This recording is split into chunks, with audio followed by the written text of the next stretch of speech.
La puerta del dragón. Capítulo 8.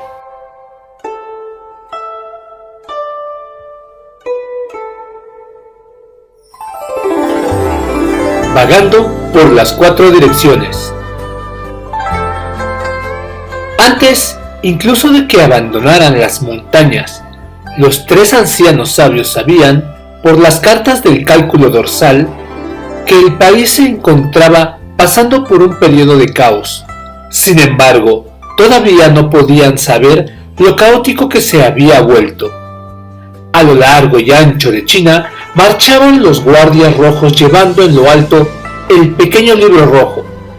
Se producían todo tipo de atrocidades en nombre del gran barrido, sin que uno tuviera en todo el país un lugar en donde poderse esconder. La sociedad estaba cambiando tanto que hasta los espíritus se habían vuelto impotentes. Incluso en las altas montañas y en los valles profundos, los lugares sagrados de los espirituales inmortales que raramente se habían visto hollados por plantas humanas, las escuelas budistas y taoístas que jamás habían buscado conflicto alguno con nadie, los templos y los adoratorios de purificación, se veían impotentes para escapar a la destrucción sistemática de las purgas.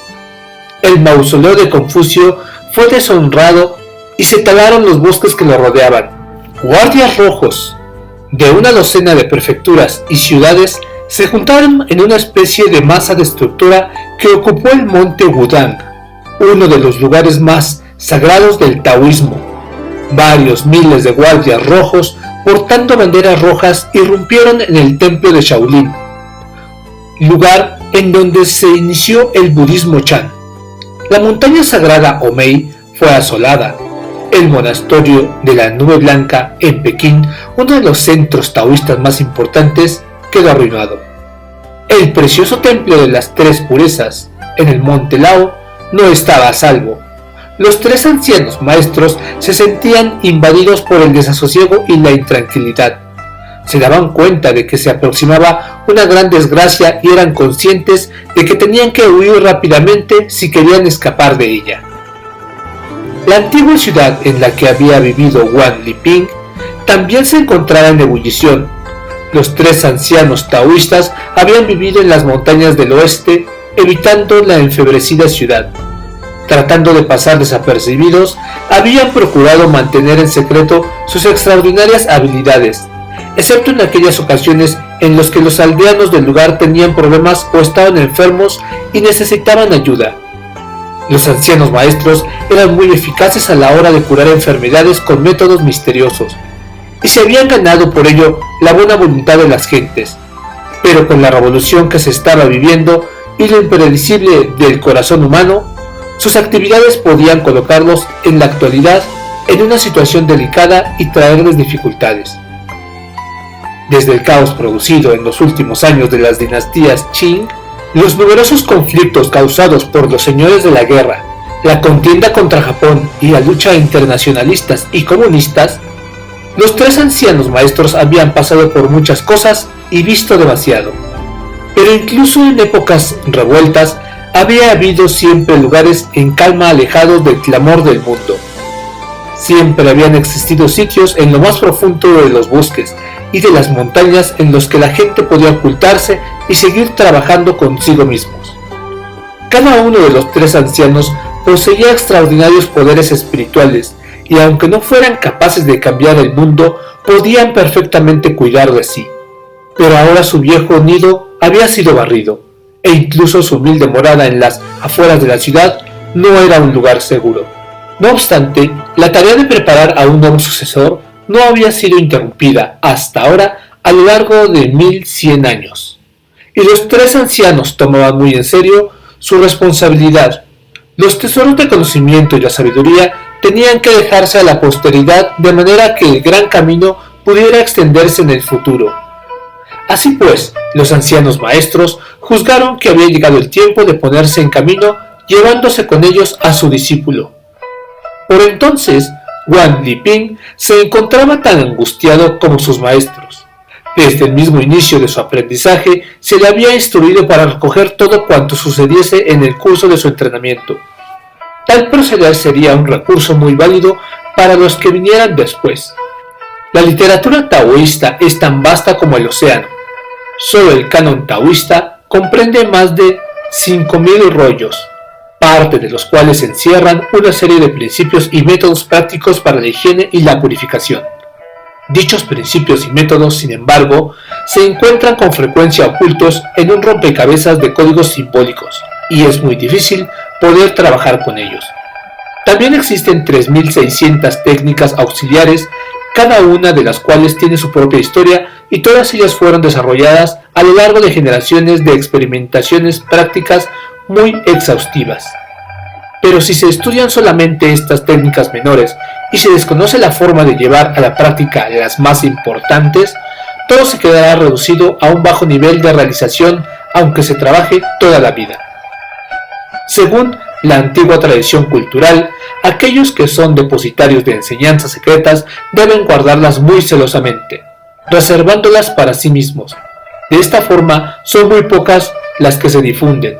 Por esta razón, aunque existen muchas técnicas singulares, son muy pocas las que se han puesto a disposición de la gente. Es este un fallo de la cultura antigua y una razón muy importante por la que la elevada cultura china no ha florecido en el resto del mundo durante mucho tiempo.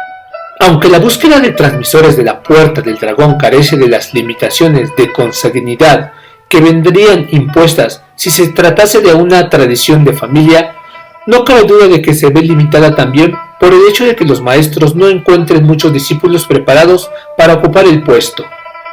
De manera que son muy pocos los conocedores externos de las enseñanzas de la escuela. Desde que inició su estudio del taoísmo, Wang Liping trató de hacer algo nuevo y creativo a este respecto, llevando a cabo anotaciones de su proceso de aprendizaje del camino y de los ejercicios de autocultivo, con objeto de compensar estas deficiencias de transmisión del canon taoísta y poder ofrecer, de este modo, un sistema que cubriese las necesidades de conocimiento de los futuros interesados y practicantes de las enseñanzas.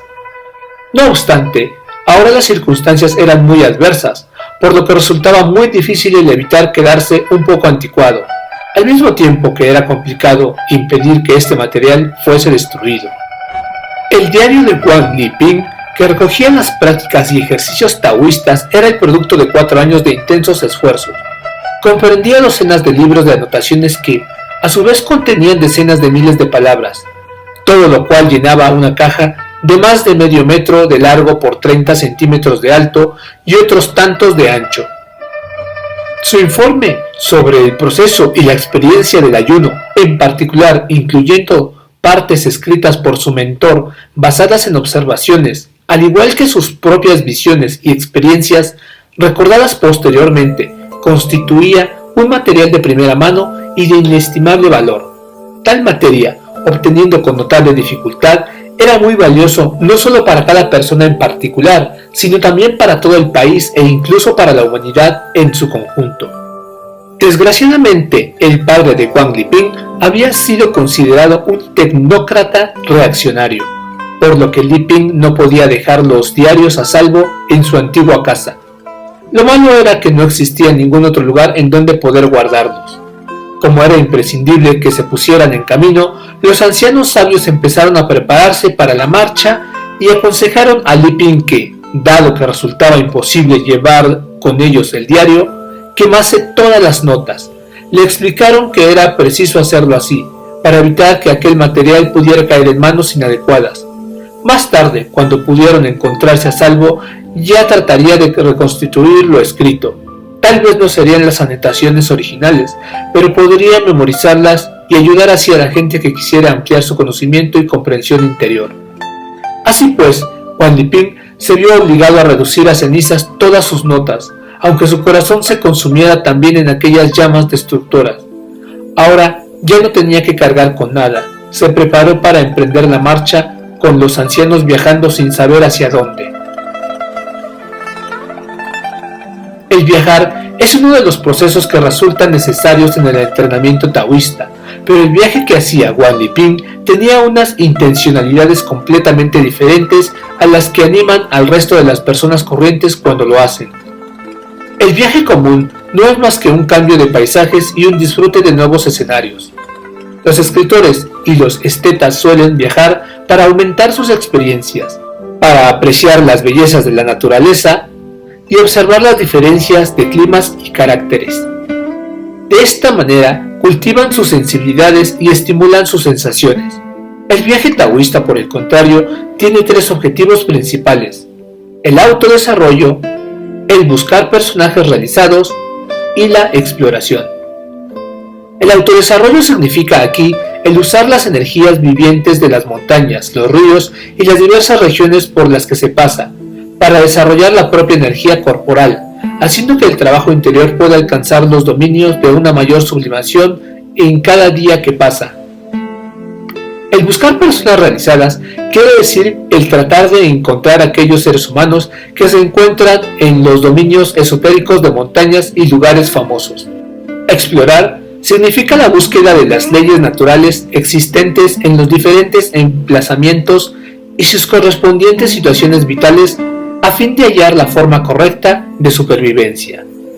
Los taoístas no viajan hasta que no han adquirido un cierto grado de desarrollo. Tal hecho muestra claramente la importancia que tiene el viajar en el curso del entrenamiento taoísta. La observación que los taoístas llevaban a cabo del mundo natural es extremadamente minuciosa y detallada. Se ve muy ligada a una clase de filosofía, la doctrina de la unidad de la naturaleza con el hombre. Los cambios que se producen en el cielo y la tierra se hallan íntimamente relacionados a los cambios corporales. Solamente la gente que ha adquirido un alto grado de desarrollo puede sentir las sutiles modificaciones del medio exterior dentro de sus propios cuerpos.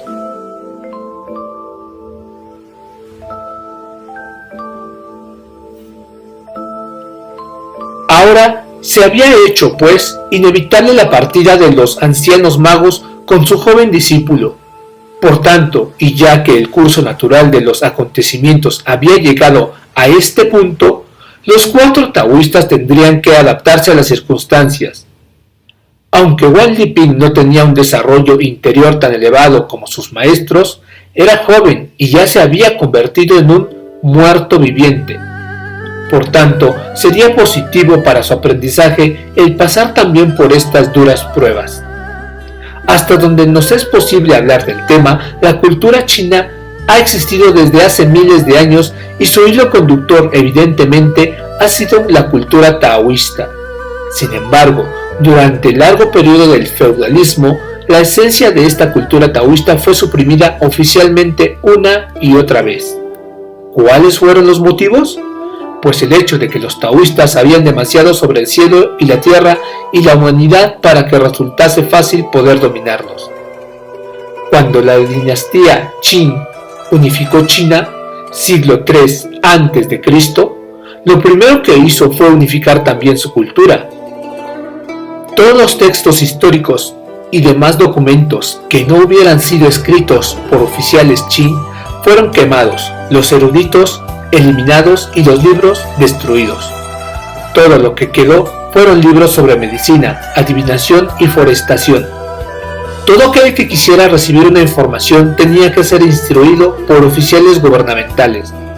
Esta idea de convertir a los oficiales de gobierno en educadores del pueblo fue un invento muy significativo que tuvo a partir de entonces muchos seguidores. Existe un fenómeno muy peculiar en el desarrollo de la cultura china. Como bien sabemos, todo objeto que se encuentra en un determinado espacio debe tener una latitud y una longitud. El cuerpo humano también posee longitudes y latitudes, como ya se ha dicho. Por tanto, estos libros antiguos también poseían longitudes y latitudes. Ahora bien, solo pudieron sobrevivir los libros longitudinales mientras que los latitudinales se perdieron.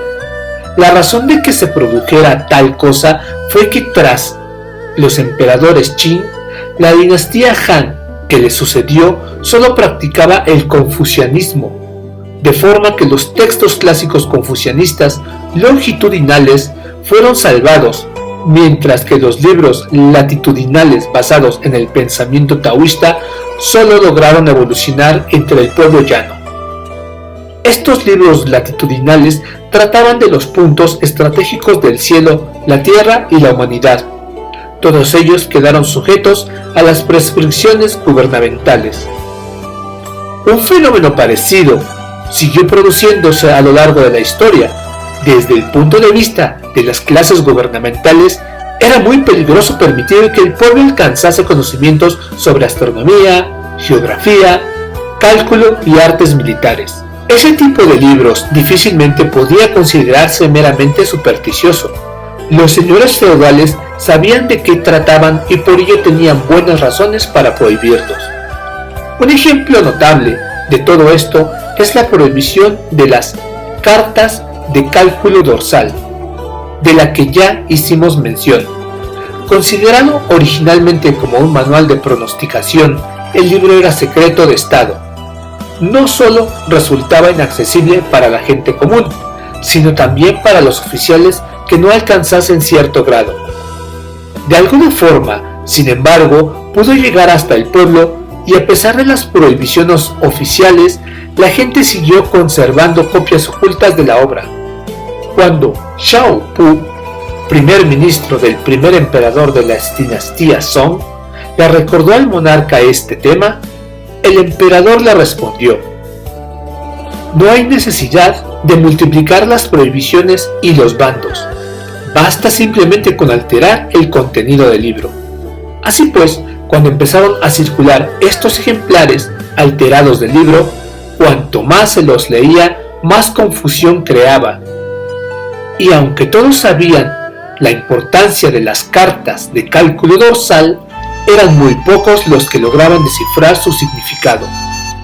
Otro ejemplo muy notable lo hallamos en el caso del distinguido general Liu He de la dinastía Ming. Muy versado en astronomía, ciencia militar y cálculo, Liu ayudó al fundador de la dinastía Ming a recuperar China del poder de los mongoles. Fue también él quien diseñó la ampliación de la capital del reino. Cuando se encontraba en su lecho de muerte, Liu ordenó a su hijo que devolviera todos los libros de astronomía al gobierno. Se prohibió entonces al pueblo, mediante un edicto imperial, que se conservasen esos libros o se estudiase astronomía. Esto demuestra palpablemente que los libros taoístas no eran meros textos supersticiosos. A lo largo del tiempo, los tesoros de la cultura taoísta fueron repetidamente eliminados. Sobrevivieron un número relativamente pequeño de estos libros, transmitidos por distintos linajes de maestros y ocultos en cuevas secretas en lo más profundo de las montañas. Era como un secreto de la familia, en realidad un método de preservar la cultura, que tenía que hacerse de esta manera a falta de otras alternativas más fáciles. Es loable que la esencia de la cultura china haya sido conservada y transmitida de tal forma, pero también resulta lamentable al mismo tiempo que la transmisión y el desarrollo de la cultura china se haya visto constreñida. De esta forma es como llegamos al punto actual de nuestra historia, cuando al final de la década de los años 1960 asoló toda China una inmensa marea de destrucción. Tanto los tres ancianos maestros como su joven discípulo se encontraban dominados por un dolor que no tenía límites. Los 4 taoístas partieron ya muy tarde, en una noche ventosa y desapacible. Una noche en la que el cielo se hallaba cubierto de negras nubes.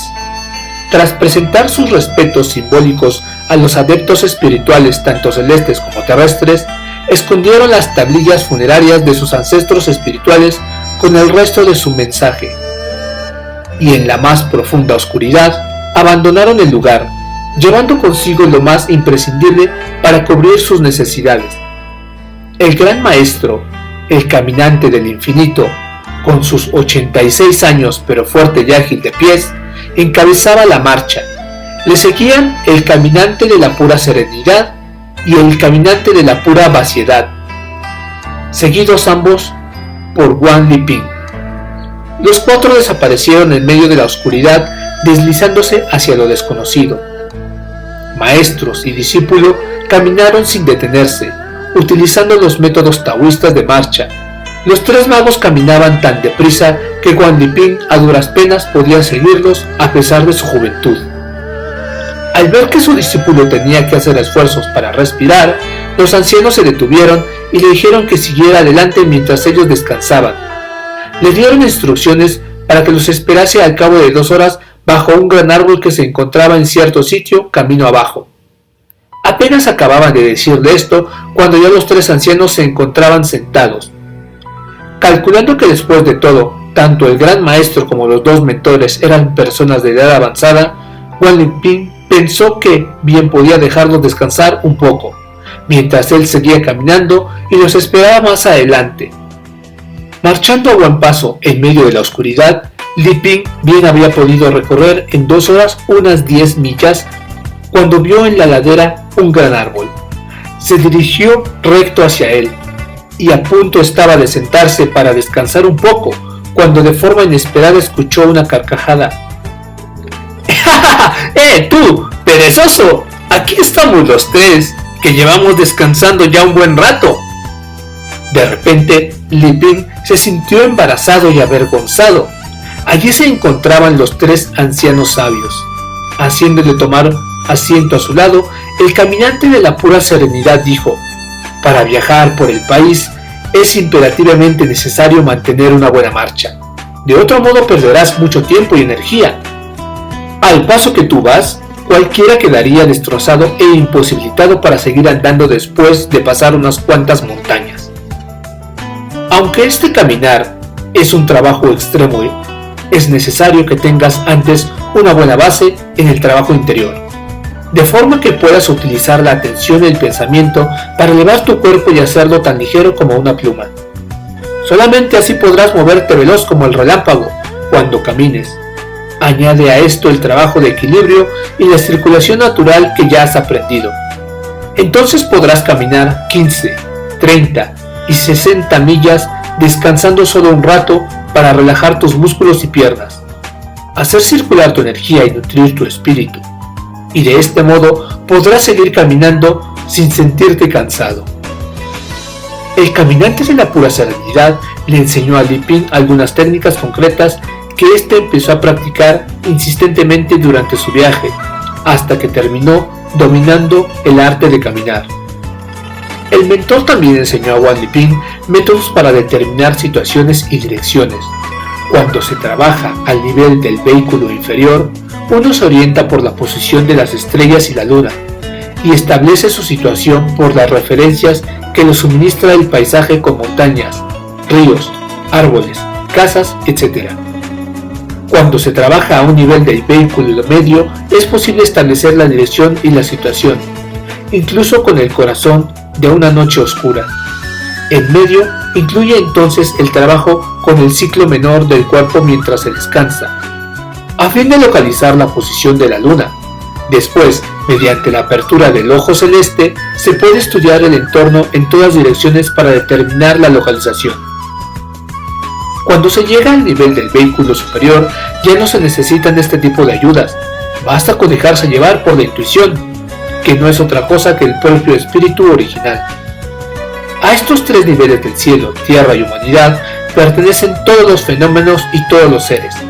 La metodología se hace más profunda y sin embargo también más sencilla en su estructura cuanto más se llega. Por esta razón se dice que el camino no es más que simplicidad inafectada.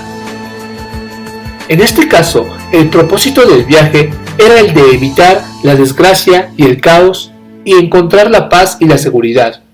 A lo largo del viaje, y siempre que se prestaba la ocasión, los tres maestros enseñaban a Liping un ejercicio práctico. A veces, cuando tenían oportunidad de descansar en un sitio tranquilo, los maestros lo exponían y recitaban textos clásicos, yendo cada vez más y más profundo, hasta que a Wang Liping le fue posible entender un poco de la teoría taoísta. En una ocasión, cuando los cuatro estaban descansando, El pequeño libro rojo de Wang Liping se deslizó en su abrigo y él no lo recogió. Su mentor le dijo: «Es mejor que lo recojas y lo vuelvas a guardar, porque ahora eso constituye nuestro amuleto salvador, nuestro auténtico pasaporte». Liping no entendió lo que quería decirle, por lo que su mentor continuó: «En los 3 reinos inferiores se necesita disponer un talismán protector, porque las personas no pueden controlar su propio destino y no son dueños de sí mismos. Ahora nosotros estamos viajando por estos 3 reinos, por tanto debemos confiar en este objeto, en este pequeño libro rojo, para que nos encubra. Cuando alcances los 3 reinos del medio, te habrás vuelto dueño de tu propio destino y ya no tendrás necesidad de este talismán protector». A medida que seguían su viaje, los 3 ancianos y su joven discípulo trataban de evitar las ciudades, encaminándose hacia las aldeas de las montañas y los lugares agrestes. Cuando sentían hambre o sed, lo primero que hacía Wang Liping era dejar que los ancianos descansaran un poco y después iba a buscar agua potable y algo para comer. A veces tanto Liping como los maestros se hacían pasar por refugiados que huían de la hambruna, pidiendo de aldea en aldea para poder seguir su camino. Cuando el tiempo se hacía demasiado frío, buscaban algún sitio en el que pudieran protegerse del viento y la nieve. De esta forma, y antes de que se dieran cuenta de ello, habían transcurrido varios meses. Cierto día, al descender de una montaña, los 4 viajeros vieron que se estaba haciendo tarde y que no tardaría en empezar a llover. El gran maestro sugirió que deberían buscar algún sitio cercano para descansar. Al estudiar la zona, descubrieron una pequeña aldea de no más de una docena de casas, acurrucada en la ladera de la montaña. Era un paraje tranquilo y rústico. La mayoría de las casas estaban hechas de mampostería y con tejados de paja. La aldea estaba muy alejada de cualquier centro urbano y de las tropas populares. Los caminos para llegar allí eran muy arriesgados y, sin duda, habían sido muy pocos los miembros del partido que habían logrado llegar hasta aquel punto. Aunque los aldeanos eran miembros de una comuna, seguían viviendo en grandes familias, en las que los ancianos aún gozaban de cierta consolidación. En la aldea había una pequeña explanada en cuyo centro se veía una piedra de molino bajo un gran árbol. Parecía que ese sitio debía constituir el lugar de reunión. Atravesaron, pues, la aldea y los 3 ancianos maestros colocaron sus atillos sobre la piedra de molino y se sentaron a descansar, mientras Wang Liping echaba una mirada a los alrededores. Pronto se fue acercando una multitud de chiquillos. Como eran muy pocos los que llegaban hasta aquel remoto paraje, la llegada de aquellos 4 personajes constituía todo un acontecimiento. Al ver la evidente pobreza de la aldea, los harapos que cubrían a los aldeanos y las miradas hambrientas de los niños, los 3 ancianos taoístas se sintieron conmovidos. Al comprobar que el grupo de chiquillos se hacía cada vez más grande, el caminante del infinito olvidó el cansancio del camino y sugirió al caminante de la pura serenidad que Wang Liping debería hacer alguna cosa para distraer a aquellas pobres gentes. El caminante de la pura serenidad estuvo de acuerdo, y pronto todo el mundo pudo oír el sonido de un destartalado gong. Inmediatamente acudió a la llamada la aldea en pleno, pues era sumamente raro que pudiera tener lugar ningún tipo de diversión por aquellos contornos. Ayudando a los más ancianos y llevando en brazos a los más pequeños, pronto todos rodearon a los 4 forasteros, deseosos de ver qué tipo de espectáculo les iban a ofrecer. El caminante de la pura serenidad saludó a los presentes como suelen hacerlo los charlatanes y comediantes de la legua, manifestando su agradecimiento por la amabilidad de la concurrencia. «Estamos huyendo de la hambruna, y no debéis temer nada de nosotros. Sabemos hacer algunos trucos, y con ellos tratamos de ganarnos un bocado. Hoy os vamos a hacer una demostración, esperando vuestra generosidad». Al ver que se trataba de 3 pobres viejos sin hogar, los aldeanos sintieron simpatía hacia ellos. También mostraron idénticos sentimientos hacia el muchacho, que tenía cara de buen chico. Estas gentes de la montaña suelen ser muy sencillas, y pronto algunos de ellos les ofrecieron un sitio para descansar y algo de comida. Los viajeros taoístas, maestros y discípulos, se sintieron muy emocionados por tanta hospitalidad. Sin necesidad de que nadie le dijera nada, Wang Liping se puso en el centro de la explanada, saludando y agradeciendo a todos los presentes por su amabilidad. Inmediatamente adoptó una postura de enorme atención y tan impresionante e incluso temible que todo el mundo se le quedó mirando, en espera de lo que iba a hacer aquel muchacho al que habían considerado un sencillo y tranquilo estudiante. Liping se lanzó entonces a realizar toda una exhibición de rápidos movimientos, supuestos golpes y juego de brazos y piernas, que hizo que todos pusieran unos ojos como platos y terminaran prodigándole una salva de aplausos. Después, poco a poco, Wang Liping adoptó una postura completamente distinta y muy serena, e hizo como si sostuviera una pelota que estuviera rodando sobre todo su cuerpo. Pronto algo apareció realmente en sus manos, una bola del tamaño de un huevo de gallina, muy brillante. La concurrencia estaba maravillada, abriendo sus ojos atónitos ante lo que estaban viendo. En lugar de hacer desaparecer la pelota de fuego, esta empezó a hacerse cada vez mayor, y más hermosa, como una gran bola de colores que bailaba en las manos de Wang Liping. Entonces el joven hizo con los pies un movimiento poco visible, y la bola colorada empezó a dar vueltas alrededor de su cuerpo. Atónitos, los aldeanos prorrumpieron en aplausos, y justo en ese momento pudieron ver cómo Wang Liping, con un simple golpe de manos, transformaba la bola en 3. Ahora tenía una en cada mano y una tercera permanecía suspendida en el aire, a la altura de su abdomen, en cuestión de segundos. Las 3 bolas empezaron a tejer una especie de manto de colores que cubrió el cuerpo del joven, haciendo un sonido como el silbido del viento. Los asistentes maravillados no podían salir de su asombro. Inmediatamente, Wang Liping hizo un alto y las 3 bolas de colores desaparecieron en un abrir y cerrar de ojos. Bajando suavemente sus manos, en un lento roce de su pecho, Liping abrió los ojos y concluyó su número. Los aldeanos estaban fuera de sí. Aquel día, sus ojos habían contemplado auténticas maravillas. El lector ya se habrá dado cuenta de que se trataba de las esferas mentales de los 8 trigramas, que le había enseñado su mentor a Wang Liping. Lo maravilloso de estas esferas mentales no es simplemente su belleza visual, que tanto gustó a los aldeanos, sino su función especial. Tal función se conoce como distribuir el cuerpo. Una vez que aparece una bola coloreada, el cuerpo de uno ya ha sido introducido en ella, aunque tal cuerpo sea visible. Cuando Wang Liping estaba manipulando la bola coloreada, lo que en realidad estaba haciendo era masajear una determinada parte de su cuerpo. Las esferas mentales de los 8 trigramas poseen también otra maravillosa función que se puede utilizar para enviar a distancia impresiones mentales. Debido a que el yo se encuentra en la bola, esta se convierte en un holograma. Todo se halla contenido en ella, la cual de esta forma posee vida, pensamiento y espiritualidad, como si fuera el mismo yo. Todo esto resulta incomprensible para la gente corriente.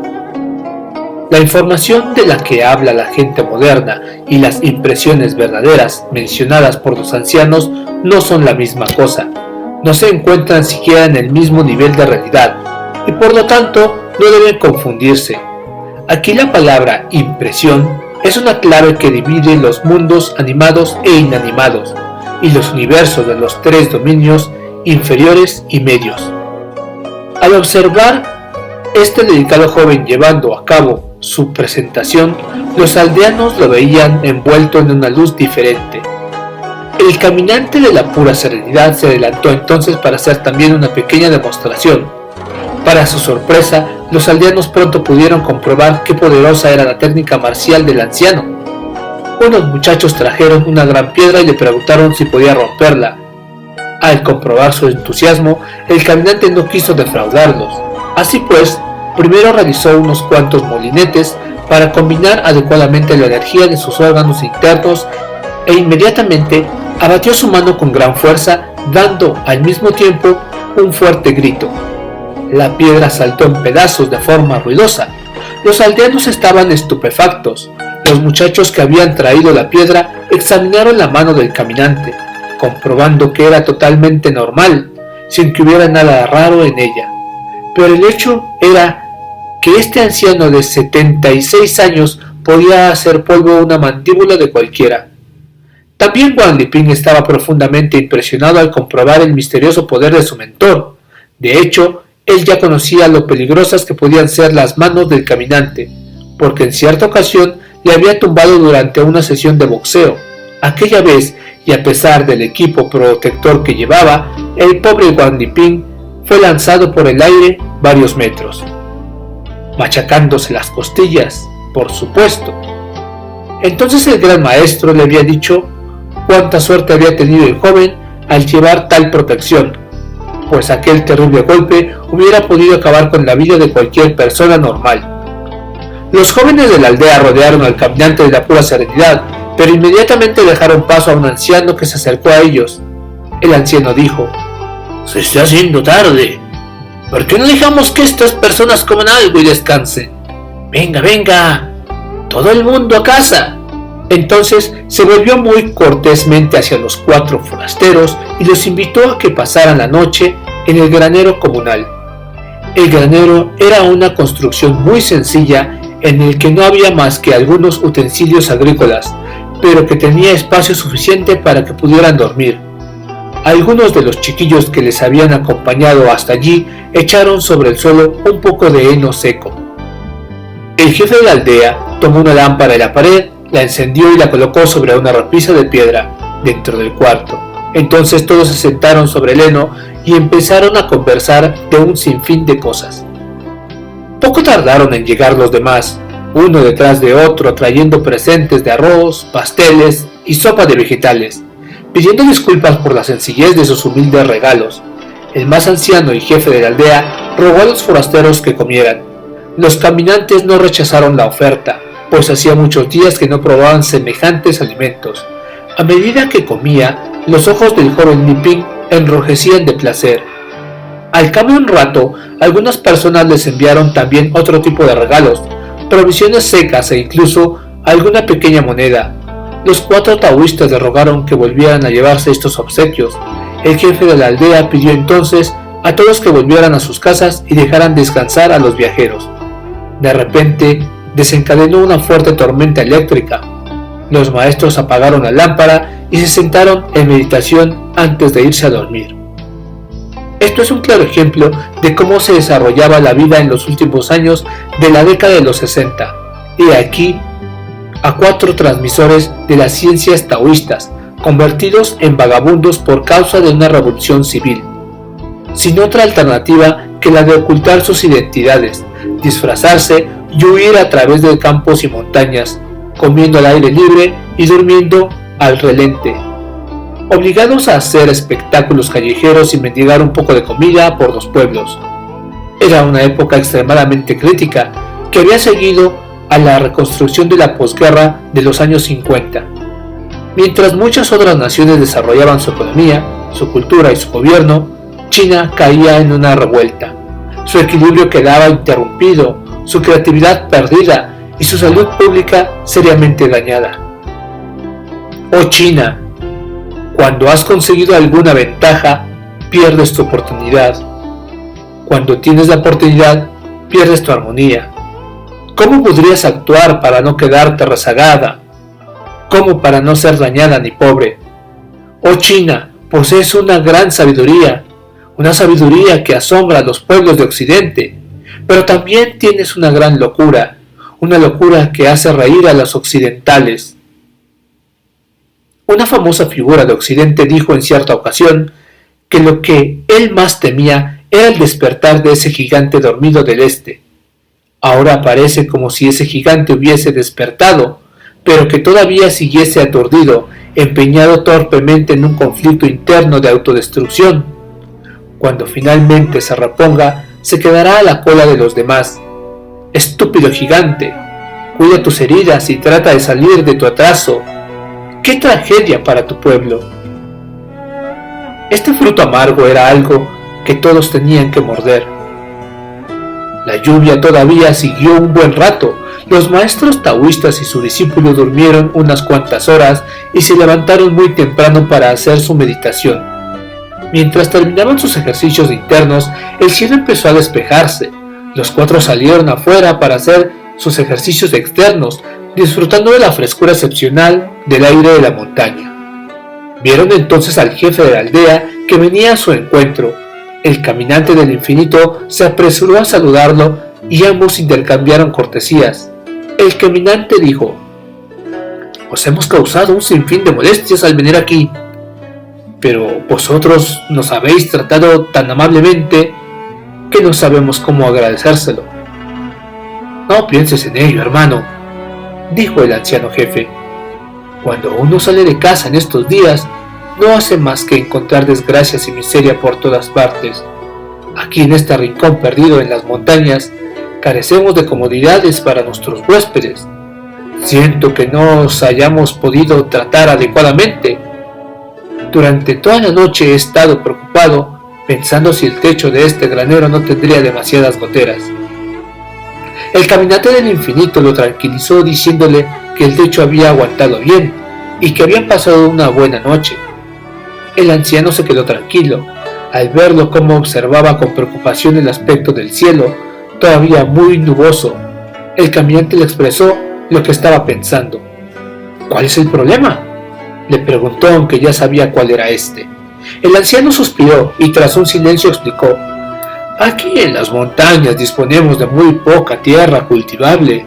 Aunque todos dependemos de la naturaleza para subsistir, ahora el trigo se encuentra en sazón y listo para ser cosechado, pero el tiempo sigue siendo malo y no sabemos qué hacer». «No permitas que tal cosa te preocupe, respetado hermano más joven», dijo entonces el caminante del infinito. «Por favor, ve y dile a todos que preparen sus hoces y se dispongan para la cosecha». El anciano jefe pudo deducir por el tono de su voz que el caminante estaba hablando en serio. Al observar el rostro de los demás maestros, comprendió que todos estaban de acuerdo y por tanto salió para hacer lo que le habían dicho. El caminante del infinito pidió a sus compañeros y a su discípulo que todos juntos se dirigieran a un lugar retirado, a las afueras del pueblo, justo para llevar a cabo una técnica especial. Mientras tres de ellos se situaban a lo alto de un montículo, el caminante de la pura serenidad le explicó a Wang Liping: «Fíjate cómo esas nubes vienen cargadas de lluvia y tormenta. Cuando se practica la técnica para detener la lluvia, es muy fácil ser alcanzado por un rayo, por lo que en primer lugar hay que detener los relámpagos. La energía de estos se halla en la categoría del fuego, que corresponde al corazón en el cuerpo humano, de manera que la forma de evitar los relámpagos es cerrar el corazón en el momento en que se produce el chispazo, para cortar cualquier conexión entre el relámpago y el corazón. La energía del relámpago es enorme, pero la energía ígnea de tu corazón es todavía mayor. Se recita entonces en silencio esta determinada fórmula y la energía eléctrica del relámpago queda detenida. En ese momento te conviertes en el amo del cielo y de la tierra. Eres el que los gobierna, los otros son tus ministros y deben obedecerte». Tras haber hablado, el caminante de la pura serenidad hizo un gesto con la mano. Inmediatamente tembló todo su cuerpo y una serie de sonidos muy peculiares salieron de su boca. En ese momento se produjo el chispazo de un relámpago seguido por el distante retumbar del trueno. El caminante colocó sus manos en la dirección del relámpago, dando como un golpe suave. Entonces las nubes empezaron a separarse en el cielo, abriendo un claro de pálida luz. El caminante de la pura serenidad le dijo a Wang Liping que activase su energía interior, a fin de dirigir el universo exterior por medio de su universo interno, permitiendo que éste quedara completamente abierto y la energía mental pudiera alcanzar las nubes. Entonces debería utilizar las manos para golpear el punto en que éstas se encontraban con las nubes. Poco a poco las nubes se fueron evaporando y el claro que se había abierto en el cielo fue haciéndose poco a poco más grande. El caminante de la pura vacuidad también alzó las manos formando un triángulo con las espaldas de los otros tres, cuyas manos se alzaban hacia el cielo. Las nubes empezaron a diseminarse como un rebaño de ovejas que se dispersa en todas direcciones. El claro en el cielo se hizo todavía más grande y cada vez más brillante. Al cabo de un rato, la masa de nubarrones oscuros se alejó hacia el horizonte. El centro del cielo se tornó brillante, con un inusual tono azul sumamente bello. Cuando finalmente desaparecieron todas las nubes, el sol volvió a aparecer por el este, iluminando las montañas con un extraordinario esplendor. Los 4 taoístas se dejaron bañar en esta luminosidad, mientras sus espíritus se mantenían en un estado de suma atención. Con media hora de trabajo habían logrado transformar un cielo amenazador y oscuro en un mundo brillante y nuevo. Por lo que se refiere a Wang Liping, que se encontraba sumamente feliz, había aprendido aquel día algo. A su regreso a la aldea, su mentor, el caminante de la pura serenidad, le dijo que no era tan difícil detener la lluvia, pero que producirla cuando no hay en un cielo una sola nube requiere un desarrollo interior mucho mayor. El armonizarse con la ley natural, obedeciendo el camino de la naturaleza, es un constante, un principio invisible. Las actuaciones de mayores poderes para detener o producir lluvia también tienen que estar de acuerdo con aquella ley. Solamente cuando se trata de ayudar a la gente es posible llevar a cabo tales acciones. Jamás se pueden hacer de forma arbitraria o por razones equívocas. Al comprobar con cuánta rapidez desaparecían las nubes y se aclaraba el cielo, el anciano jefe de la aldea estaba más convencido que nunca de que aquellos 4 viajeros no eran personas normales. Así pues, en compañía de los aldeanos, vino al granero para darle las gracias, encontrándose con que los viajeros habían desaparecido sin dejar rastro. El gran maestro, el caminante del infinito, había recogido previamente todos sus avíos y las pocas provisiones que los aldeanos les habían proporcionado, y esperó en un sendero de la montaña a que llegasen los otros 3 compañeros. Después, todos ellos emprendieron de nuevo el camino, quién sabe hacia dónde. Wang Liping ya sabía, porque sus maestros se lo habían explicado muchas veces, que el punto de mayor importancia para aquellos que practican el camino no es el nivel de su propio desarrollo, sino la forma de hacer el mayor bien posible, ayudando a otras personas, estableciendo buenas relaciones y desarrollando el camino en el nombre del cielo. Esto significa que el cuidado de la naturaleza esencial es lo más importante que el cuidado de la vida.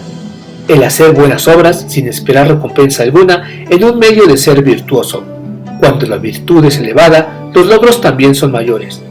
Los ancianos maestros sabían que, una vez cesada la lluvia, los aldeanos vendrían a darle las gracias, por lo cual prefirieron marcharse rápidamente, evitando así que los campesinos tuvieran que retrasar sus faenas agrícolas.